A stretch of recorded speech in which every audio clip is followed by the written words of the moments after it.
Hello and welcome to the Gooner Talk, back again with you guys for another show, for another episode of our preview series / kind of just having a chat about the chaos that is Arsenal Football Club as well at the same time.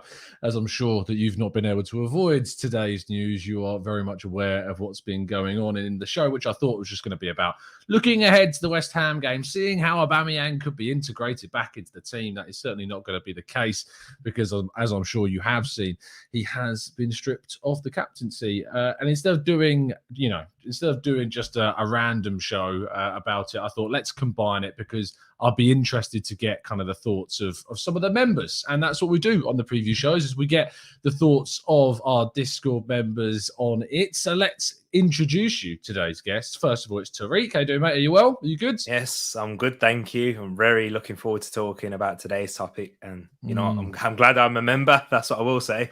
Yes, it's going to be interesting. It is what it is. Also joined by Tom. How you doing, mate? Are you well? Oh, sorry, I was muted there. Yeah, I'm all good. That's a 2021 problem, mate. Everyone goes through you. I thought for a second, Tom, that it was your debut, but it's not, is it? You came onto one of the transfer shows. It was ages ago. It was like at the beginning of the year. I think it was when Ozil had just been loaned out or something. Yeah, it was. I remember we did do you remember we did that 2021 January kind of I think we had 10 guests on one show. I think that's what we did. That was it. I do remember. See, I do have a memory, it seems. And making up our panel today is Joe. How you doing, mate? Are you well? Hey guys, how's everyone on this lovely Tuesday? Is it Tuesday? Yeah, it's Tuesday. Yeah, you lose track of the days of the festive period, that's for sure. But no, you're all doing good, mate. All doing good. So we'll kick off in the obvious place, guys. And chat box, welcome to you, of course, too. Do be putting your thoughts and feelings into the chat box on how you think this situation has transpired, how it's fallen out, whether it's been dealt with correctly or not. Tariq, let's get your raw reaction to Aubameyang being stripped of the Arsenal captaincy. It was a shock, in all fairness, but I actually have gained a little bit more respect for Mikel Arteta for making such a big decision. And to make it public, he received a lot of criticism on the weekend for saying that it was a disciplinary breach and people were saying you shouldn't throw your captain on your player under the bus like that. But for me, I thought it was fantastic that he's showing a complete difference in what we didn't see under Arsene Wenger towards the latter end, and with that laissez-faire approach that Arsene Wenger did have. Yes, it was to the benefit initially when we had the likes of when we had a good changing room with full of leaders and leadership. But then when we saw under Unai Emery, I didn't believe that we had a good dressing room to suit that style of management. But Mikel Arteta is setting the standards, and he doesn't let anyone dip below that, and that could be his highest paid player, his captain.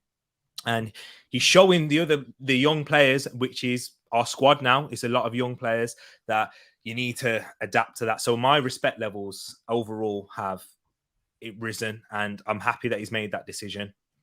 Yeah, and I think that you've probably fallen in the case of the majority, but I know that there are others out there that aren't as keen on the decision. Tom, where do you sit on things? I think he deserved to have the captaincy stripped from him. It's not the first time he's been, late or not adhered to what has been asked of him. It's not so much this incident that he's got it done for. They said it was the latest disciplinary breach in their statement. So there's more, and there's probably more that we haven't even seen. So I think you've got to lay down the law. If Arteta doesn't do this, then he's just going to get, the players are going to ride all over him. They can do what they want. He has to set a standard at the club. And that's the one thing he does really well, I think, is if anyone, it doesn't matter who you are, if you fall below what I ask of you, you're not in the team, you're not in the squad, I'll do what I want. Whether it's Aubameyang or Guendouzi or anyone, he will lay down the law and he'll make sure that you abide by it. I'm already thinking of a follow-up question that I can't wait to get back around to you again in just a second. Joe, before we do go back rounds, where are you sitting on this one, mate? I echo exactly what the lads have said already. It was the only decision. It's the only card on the table. He's your captain, so no matter what business, no matter what team structure you have, your captain, your team leader, your shift manager, whatever you want to call them, they're supposed to set the tone which everybody else follows. You can't operate a team, you can't operate a business if it's one rule for me and then the rest of you all have to follow suit. He's the highest paid player. For him not to follow the instructions of Arteta or of the structure of the club is dreadful. Like, there's only so many excuses you can make for, oh, he's such a talented player, or he's so important to our goals, or if we hadn't had him, we would have been relegated by our other team's form. That only goes for so long, and then you have to question, well, why are we giving you such exemptions? He was never a captain. Can any of you name a performance where you'd say, oh, the Oba was captain material? Like, losing the armband, I think it's might not even inconvenience them that greatly, to be honest. Well, I think that's going to be a topic that we're going to discuss in a second, is how this might affect both him and things moving forwards. But for the sake of discussion, let's play a bit of devil's advocate. Tariq, Arteta has in the past, with, let's say, Willian, allowed him to travel abroad, to come back after issues have gone on there, and he was criticised for, I think, returning in the manner that he did. And he played, I think, the next match and was involved in the next game. Why is this different? Do you think there's a fair criticism to say that Arteta is not being consistent across all cases? I think you are right when you do say that. I do think there's a bit of context into it, though, in terms of how many times this has happened with Aubameyang. I'm not quite sure if this is 100% true. Don't take it for gospel. But even when he was late to the Spurs game, there was murmurs that wasn't the first time where he's shown that lateness and shown that lack of respect. And that may have been the situation where, you know what, Arteta, I've just had enough of this. I've got to set the law. It's okay to be late once a couple times, but this amount of occasions, and on the North London derby, it's a big statement. And we've seen it previously with Aubameyang, with the tattoo situation that has been cleared up a little bit now. But he has shown levels of lack of discipline. Before he was the captain, we didn't see that. But there's a whole different responsibility to come when you are a captain, and you've got the eyes set upon you when you are the captain, and that's not just from the fans, but that's from the players and the staff, and you're supposed to represent the manager and those standards. And if Arteta doesn't believe that this captain represents the standards that is required at Arsenal, then he simply can't be his captain, and that's why I applaud Arteta for making that decision. And for Willian, it's probably a bit different in that situation because he wasn't the captain, you see. So yeah, he's on a higher echelon, and I think wages is a factor as well. Wages plays a part into that. So yeah, you expect better, and that's why I think he made the decision with the stripping of captaincy. Fair enough. I mean, Tom, do you kind of agree with where Tariq's sitting there in regards to consistency of decisions? And would you expect, if anything was to say happen in the future with another player, we know that we've had issues in the past, would he need to take as strict of a kind of a stance on those decisions, or do you think it's a case-by-case basis? It depends on the context for sure, but I think you've got to be consistent, because if you're not consistent, then the players in the dressing room are going to get uneasy and they're not going to like it. You know, I think, wasn't it Gunner Blog who put an article out this morning? He said the players actually felt that Aubameyang's been get off easy, you know, because Arteta's been bending the rules for him a little bit, and he's still, you know, somehow managing to break them. So he's trying to give him the benefit of the doubt, and he's letting him down again. And as the captain, you're the focal point of the team. All the eyes are on you. It's a different responsibility. You're not just another player anymore. You know, I think having a player with his attitude in the team isn't such a big deal, but when he's the captain, you can't have that. And he's got to, you know, you've got to lay down the law, and you've got to strip him of the captaincy. Joe, what do you think about the impact this is going to have on the squad? Tom said there, and as revealed by Gunner Blog, that, you know, certain members of the group may have felt that there was preferential treatment maybe given because he was captain or because of his seniority in the squad.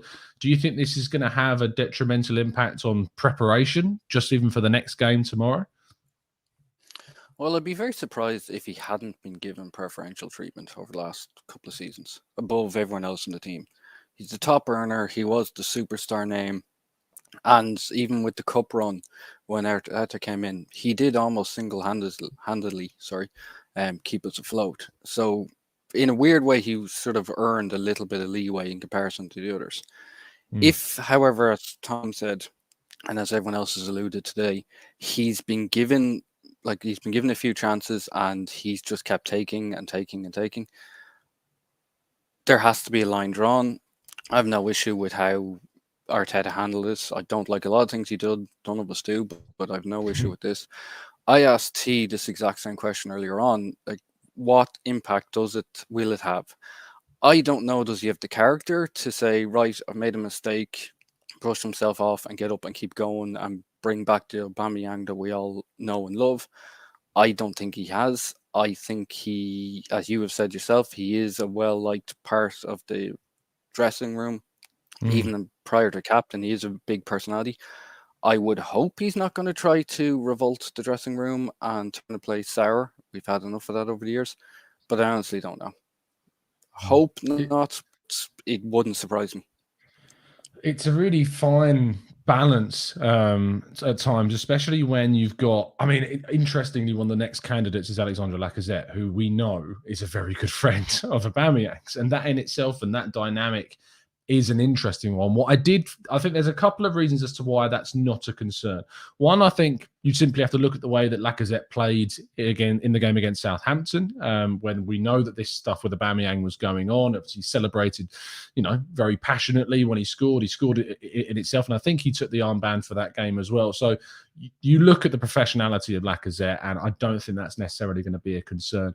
The other school of thought is that, as Tom said earlier with the article from James McNicholas, that supposedly there is already some, there was some unrest, there was some, I don't know the right word, apprehension, I suppose, maybe about the way that Aubameyang was treated differently to the other players, and maybe actually now they're going to see this as a positive step forward and maybe an accountability being instilled into the team.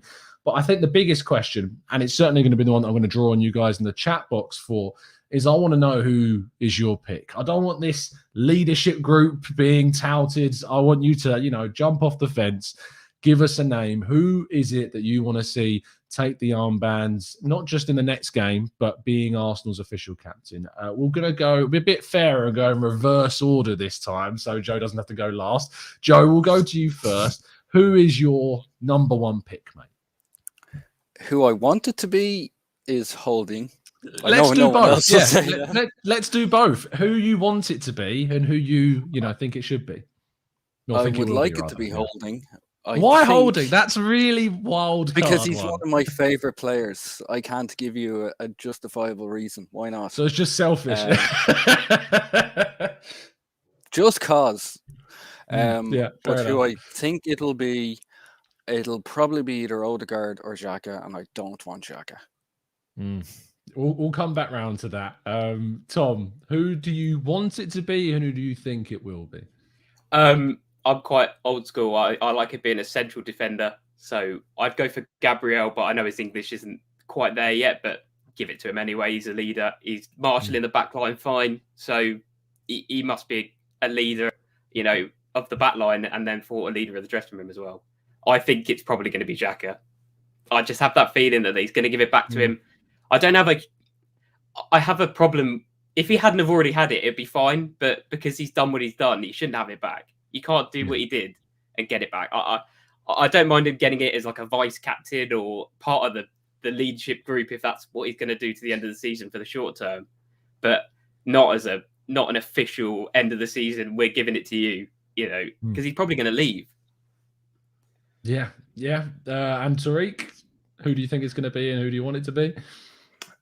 I think it will be Xhaka, and that's who I want it to be. In the short term. Oh, that's interesting. Yeah. Explain that to us.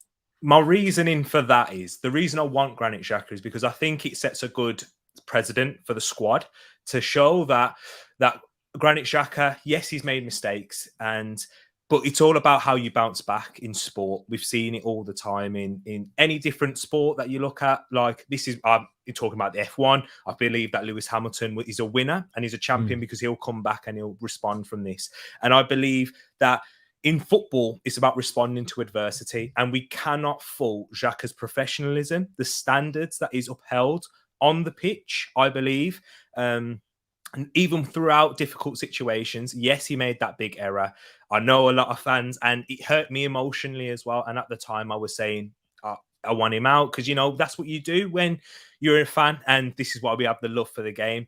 But for me, when I look at leadership qualities, he's the only one that really steps out there and says, you know what, he's a captain. Also, I think the players respect him a lot. And for me, I don't want just a captain that the fans want. Like, that's what we did with Aubameyang. That was the one for the fans, not necessarily for the players. It was the one after the whole Xhaka incident that the fans would calm down, that they'd accept because he was the best performer on the pitch. Whereas also for me, it's also to do with, I need a captain to play most games. I need a captain to be respected by the players in the squad who the players do look up to. And I know it's a very controversial opinion amongst the fan base. And if Arteta does it, I think I'll have a little bit more respect, because then he's really going for what he believes in and not what the fans want at the end of the day, which shows a strength. Who do you think it will be? Who do I think it will be? I think it will be Xhaka, and I will be happy with that. But long term, I said I want Gabriel, but I think it's a bit too early to go with one of the young players yet, because it's too much pressure at the moment for me.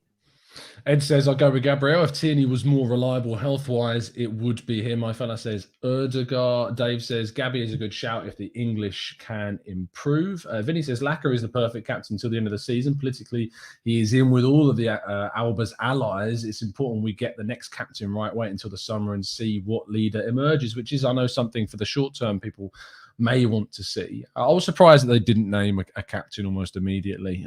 This has been bubbling away for a while. I was surprised that nothing was said in the press conference today. I imagine that whoever's given the armband, which I expect to be Lacazette tomorrow, will probably be it for the short term. Whether they name one before the end of the season, we'll have to wait until, or at least until maybe January. Tulip wants to go for Ramsdale, as does Stuart, because I think Ramsdale has the best captain qualities, but I don't like keepers as captains, so I'd go for Gabriel. Gary Griffin offers up the idea of Ben White as a possible captain. Ali says Tierney.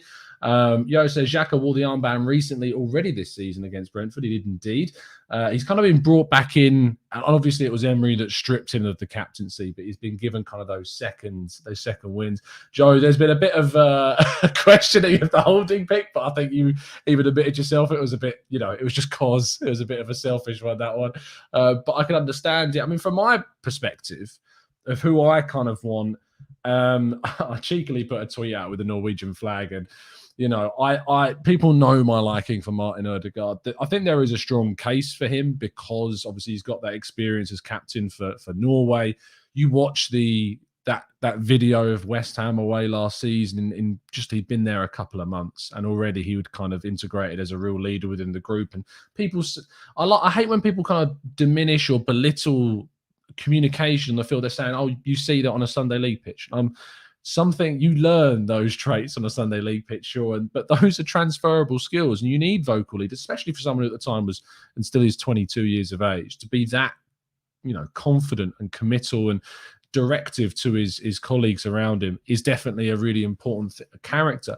So if it was Ødegaard, I would be happy with that. If it was Xhaka or Lacazette for saying they said they were going to do that to the end of the season and make a decision, I think I would be open to it.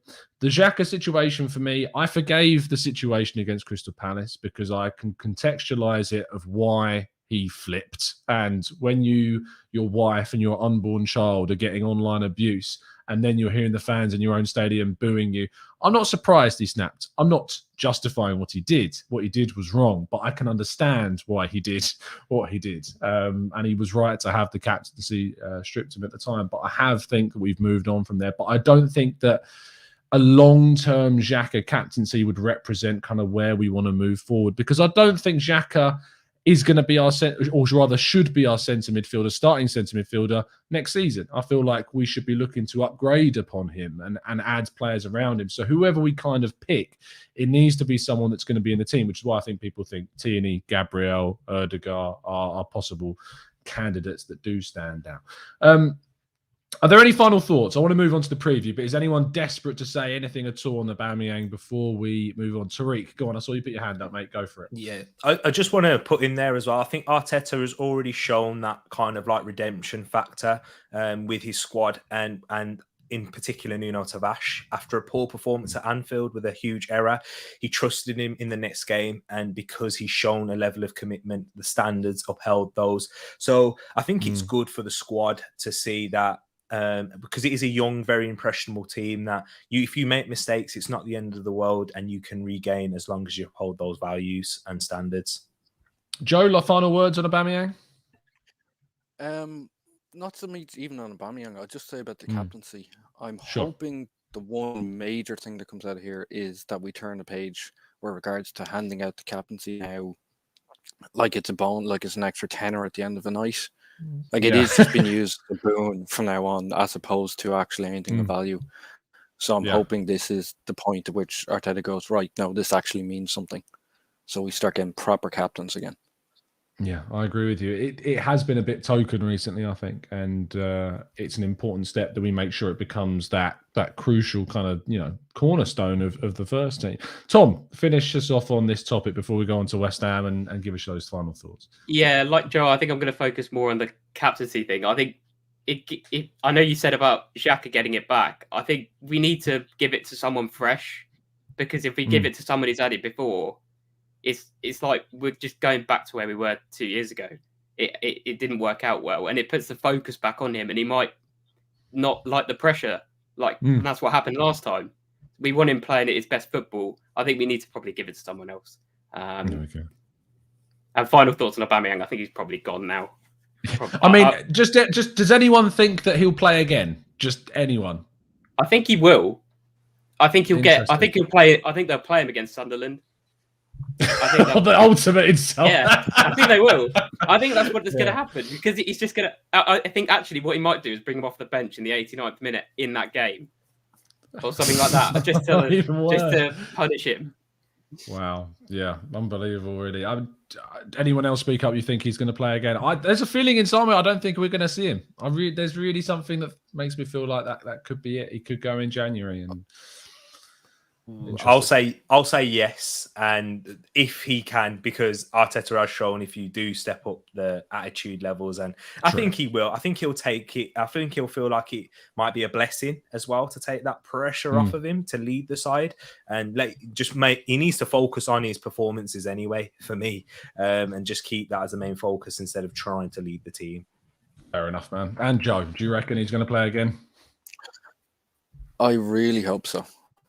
Despite his form and his attitude, there is something special about Aubameyang. He just exudes coolness when he's on the pitch. I'd really be sad to say that, his last few performances will be the last time we ever see him line out for us. So I hope he gets another shot. Let's move on then to the West Ham game. We're going to go straight into our predicted lineups. People in the chat box, if you haven't already dropped a like on today's video, please make sure you do, and subscribe to the channel. If you think you can hold your own like these lads on the screen here, join up as an expert member or TGT ambassador and join our Discord server. There's consistent 24/7 discussions around Arsenal that you can get involved in, with a community that is very welcoming, and it's just a general nice place to be, as these guys will attest to. But without further ado, let's crack on with those predicted lineups.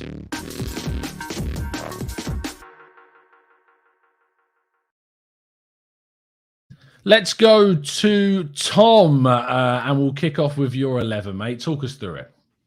Well, I've gone for this lineup because I know defensively they're a bit barren at the back at the moment. I think Ogbonna and Zuma are both out.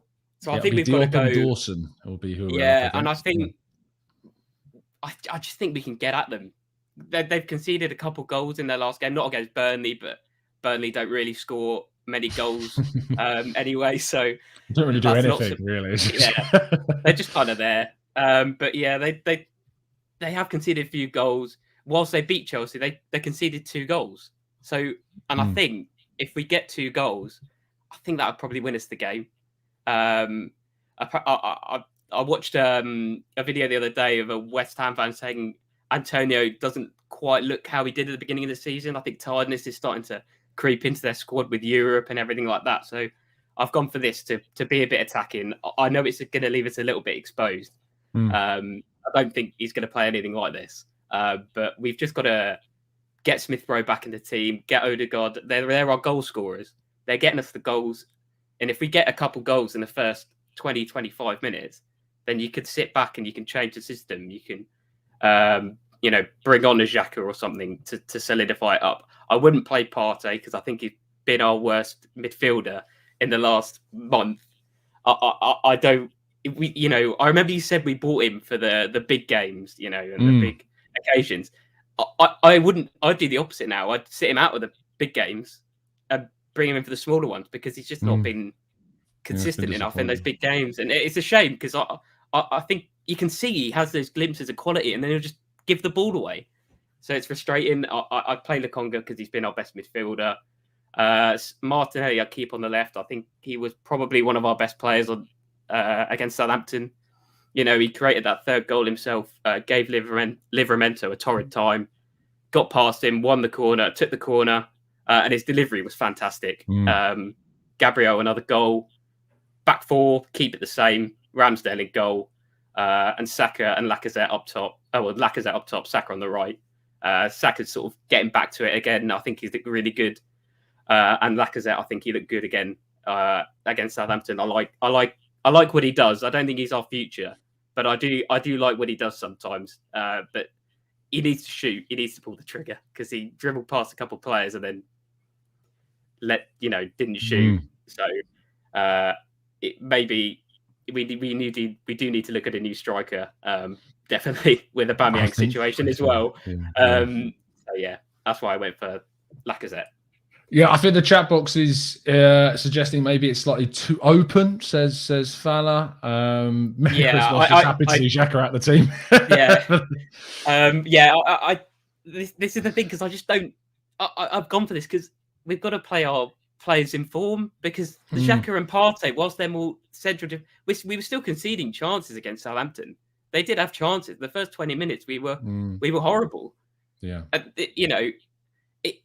play your better players in form, and they're going to work hard. They're still going to get back and defend. Odegaard. I think that some people in the chat have kind of pointed out maybe that Souček and Rice against just Lokonga may be a little too. We may lose that midfield battle. It doesn't have to just be against Lokonga because you have Odegaard and Smith Rowe in there, sort of as number 8s. They're not. I'm not playing them at the both right up behind the striker. One of them can come back and one of them can go up and they can interchange.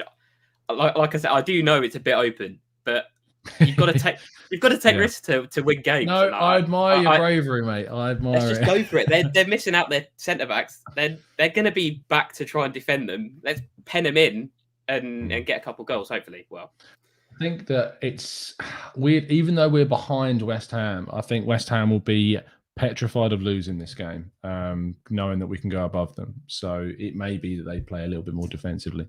Let's have a look at Joe's team. Talk us through this one, mate. Oh, there you go. There it is. Well, one of the big criticisms of being Arteta is that when you're playing in form, he just switches you out. And Martinelli, for me, has been on form the last few games. He's looked much better than he has since the injury happened. So he's earned his place back in. ESR, I'm not 100% sure if he's back to full fitness. Odegaard's lightning hot right now. Saka always picks himself. Lacazette is the best of a fairly paltry bunch of strikers we have to work with. I don't like giving minutes to someone who'll be gone at the end of the year. The end of the season. It seems like a wasted investment. But I wouldn't trust Eddie as far as I could throw him. And as we all know, the problem with Oba right now, Balogun's not getting in. You've picked Balogun yourself plenty of times. So this is the path of least resistance. Xhaka Lokonga, for the same reasons that that was pointed out, that Souček and Rice would eat Lokonga alive just by himself. I brought Jack in as a bit of security. And then the back 5, you put your house on them. So I'm sort of hoping that, as you said, with their central defenders down and just having to make do, Saka's in good form, Martinelli's in good form, Odegaard's looking the best since we got him. let's just get at them. We mightn't be able to hold out the whole time, but we should at least give them a difficult evening, especially since we're at home. Yeah, fair enough, man. And going to Tariq's team. Go for it, fella. Yeah, I've gone with Smith Rowe, and I think that's quite surprising that you guys haven't, because at the end of the day, he's our second top goal scorer, and he scored important goals. So I think I would chuck Smith Rowe straight back in. Also, I believe Martinelli is a greater threat off the bench than Smith Rowe could be. In the last season's fixture, he came off the bench, and when we drew 3-3 at the London Stadium, I think he has more of an impact when he comes off the bench than the likes of Smith Rowe. I've also gone with Partey in midfield because I thought he was pretty decent against Southampton as well. I thought that was his best performance in a while. Yes, the criticism has been... It's not hard. Yeah, true. It isn't hard. Yeah. But that's what we see from Partey. I didn't think he had the best game against Manchester United, and that's where I had my biggest criticism for him. But even then, he still has that moment of quality where he got the ball out wide quickly, quality of pass out to Martinelli, who whipped in a great ball, and Ødegaard was the goal scorer. So for me, Smith Rowe has to come in because he's been our best player this season, if we're looking at it. And in going forward, I don't think he's been our best overall. I think that's Gabriel or Ramsdale for me. But that back five isn't changing I don't think for most people in the chat. I think most people agree with that there. And yeah, Lacazette, he's going to have to continue to play. Although I would like to see more of Balogun. I do agree with Tom on that one. But it's too much of a risk and probably too much pressure for the situation right now at Arsenal to lead the line. But yeah, definitely, that's the team for me. And Ødegaard, hopefully, can score again. Also, one more thing, I just want to say the reason why I haven't gone with Lokonga is that physicality battle. I'm looking at what West Ham pose in the midfield with Rice and Souček. I do believe Lokonga has lacked a bit of physicality, which I thought was a part of his poor game against Liverpool and why he was giving the ball away. And because I don't feel like he can protect the ball using his body as much, because he'll get out muscled and outweighed off the ball type of thing. For the record, this is what I think Arteta will go with. I think that you've probably got Arteta's team spot on. I think I've made just one change from what I would go with, and that's just bringing Lokonga in for Xhaka. The thing about Lokonga is that I just really like him. I think he's a brilliant player. I think he's been our best centre midfielder this season. And I think that he can make Partey a better player. I think that Partey, we've talked about in the past, maybe feeling like he needs to marshal Lokonga sometimes, and that he feels like he needs to be a bit of a mentor for him. But I think that Lokonga's stepped up in that sense. And I actually don't think that Partey needs to play in that. And I think like now, if we bring Lokonga back in, it may have the alternative impact of releasing Partey a bit more. And I've brought Smith Rowe back in like you, Tariq. I think that maybe because of maybe also the congestion of fixtures as well in regards to playing on Saturday. We played last weekend. That maybe Martinelli, who hasn't played consistently for a long, long time, maybe giving him a rest and rotating him in and out with Smith Rowe just here may be beneficial. I don't think Lokonga will start. As I say, I think that Xhaka will be the one that goes in there. There's also a theory that maybe Tavares comes in because of the rotation again after the amount of work that Tierney put in against Southampton. Would Tierney come back in for Leeds? Would then Tavares play this game? And then you've got the option of maybe to play Tavares again in the game against Sunderland, the following midweek fixture. So there's lots of opportunities to see change. But I think we've all gone for different teams that can have their benefits and have their drawbacks. But what we're going to discuss lastly is just kind of about how we see the game turning out. So we'll start with you, Tariq, on this one and go in reverse order again. How do you see the game going and ultimately ending in your prediction, mate? I do think it will be a cagey one to begin with how West Ham's away form. They haven't won in the league away from home since they beat Leeds on the 25th of September. In fact, so they haven't been great away from home. Wolves, which is the team not too far from me, the stadium's not too far, and they had a good performance against them. And the draw against Burnley, they kind of lacked that final bit of bite. And Antonio's been through a little bit of a goal drought and received a bit of criticism from West Ham fans, from what I've seen. So it will be cagey. And this is Arsenal's first big a big game at home since the Spurs game for me, where it's going to be a highly competitive teams, quite close. It's about that midfield battle. That's what I'm looking for. Can we control the midfield? We're going to come up against Rice, who will break the lines. He will try and break through, which will be interesting to see how he goes and copes through that there. So I think that's how the game's going to go. And I think we're going to edge it. I'm going to say 2-1. I'm going to say 2-1 more edgy. Set piece. Gabriel again, please. That'd be lovely. Or White for the fantasy team would be quite nice. Tom, talk us through your thoughts and feelings about how it's going to play out and ultimately your prediction, fella. Yeah, I have to mirror what Tariq says in regards to Antonio. I don't think I just don't think they're going to score more than one goal against us. Yeah. But they've been doing. He's been ruining my fantasy team, Antonio. I've kept him in. I've persevered. I've transferred him out for this week, so this will be the one he scores. But I think it's going to start similar to the Villa game. I think we're going to start really fast. I think we're going to get an early goal, and it might, because it's an evening game. I think the fans are going to be really up for it. The atmosphere is always great on the evening. It's a huge game. I think we're going to wedge it 2-1. I think we'll get the second goal. We'll go 2-0 up in the second half, and they'll get a goal. And it'll be a nice nervy 15 minutes at the end. A nice nervy? What do you mean a nice nervy? There's nothing nice about that. It's always nice, isn't it? Horrible. Can't stand it. You have a strange personality for us, Tom. Joe, finish us off, mate. Predictions and scoreline, please, fella. I feel 3-1 to us coming on. I'm just going to enjoy the positivity. I'm loving this positivity. Our home form has actually been surprisingly good this season compared to last season where it was dire. So I think it's really important for us to continue this. West Ham, as everyone's pointed out, they're on a bit of a slump right now. I think we will take it. I'm envisioning 3-1. It's not going to be a classic. It'll probably be a bit messy. We may get a first goal, equalise. I think the last, say, half hour will turn it on. We really will. But it's not going to be a classic. It's not going to be a highlight reel game by any means. But a win is a win. Let's jump into the chat box and get your predictions. If you haven't done so already, of course, please do drop a like on the video and subscribe. If you're new, there's over 450 of you tuning in, so make sure that you've hit that like button. Justin says 1-1. Navarra says 1-0. Hoping that these are to the Arsenal in regards to wins. Wilson says 2-1 to the Arsenal. Amandeep 3-1 Arsenal. Paul 1-1. And the shift says 2-1. Hoping again that's to the Arsenal. John says 3-1 Arsenal. Steve says 1-1. Barra says 2-0. Sai says 2-2. Yo-Yo says 1-0 Arsenal.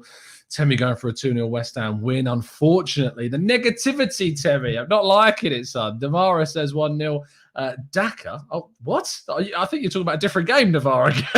A different fixture. Pranjal says Spurs game. Possibly. Or fingers crossed, Leicester can get a result over Spurs. But yeah. Pranjal going for 2-2. Always hoping for a win. Tulip says 2-2. I see our team giving a really good performance, but I see we're still drawing. Hope not. But my gut feeling is a draw. Nice explanation there, Tulip. Jason says 2-1, but a late winner from us, getting those nerves up. Tom will enjoy that performance.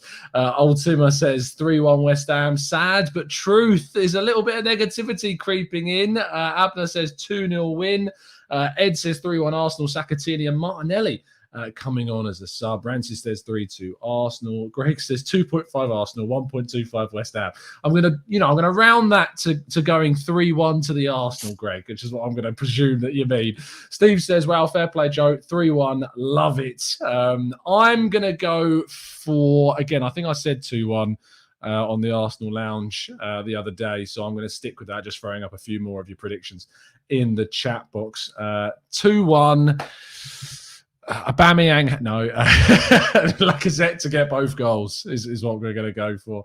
It would be quite nice to see him, take the armband and score twice. And then you know what will happen. He'll be giving it permanently.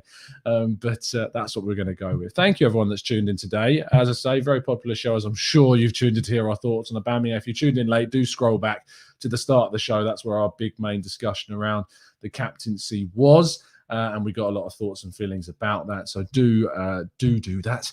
Make me thank my guests in the I was going to say Discord there, not in the Discord, but in the actual show who joined us from the Discord. Tariq, first of all, thank you so much, mate, for coming on. Always a pleasure. And give your own stuff that you're doing a shout out as well, mate. Thank you very much, Tom. And it's always a pleasure chatting with the fellow members. And yeah, guys, you can check me at Tariq Talks. I do talk a lot of Arsenal, but it's all football, all things football, because I'm not as brave as Tom, because, you know, on the down mate, days, I think you're braver. I'm only focused on one thing. True, but on the down days, I don't know how I could talk about Arsenal too much. So I have different distractions. But yeah, come follow me over there as well, people. It's a pleasure being on. Lovely stuff. Yeah, Chris Moss is a big fan of your watch-alongs. There you go. You got fans in the chat. Love to see it. Tom, thanks for coming on, mate. Tell people where they can find you. Thank you, Tom, for having me. Yeah, it's Gooner TC _ at Twitter. So follow me there if you want to hear me chat absolute nonsense. There you go. Perfect. Lots of over-attacking and enjoying late, hanging on for victories. Love it, mate. Joe, finally, tell people where they can find you, fella. The Discord, man. You won't find me on social media, as you well know. So just join up the Discord, lads. It's a really good community, as these boys know. As I say, link to join up to the membership is in the description. And yeah, as I say, you can come on the show and have a chat like these guys. KMA in the chat says, love your podcast with the members, the Jedi of the Discord. It's because I just kind of hop in and out at times. So just drop a couple of bombs and then let the continuation of the discussion go on. That's usually how it works. So there you go. Lovely stuff.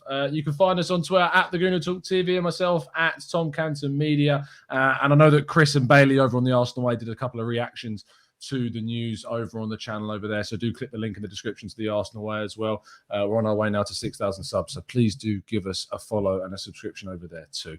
Absolute pleasure joining the members as it always is. We will be back straight after the final whistle tomorrow evening because I'm not working the evening, which is nice. So I'm going to be able to do a reaction show straight after. So do join us in the chat box for that. And we'll be back tomorrow morning as always for the 8 a.m. shows as well. See you soon. Have a fantastic evening. And as always, up the Arsenal.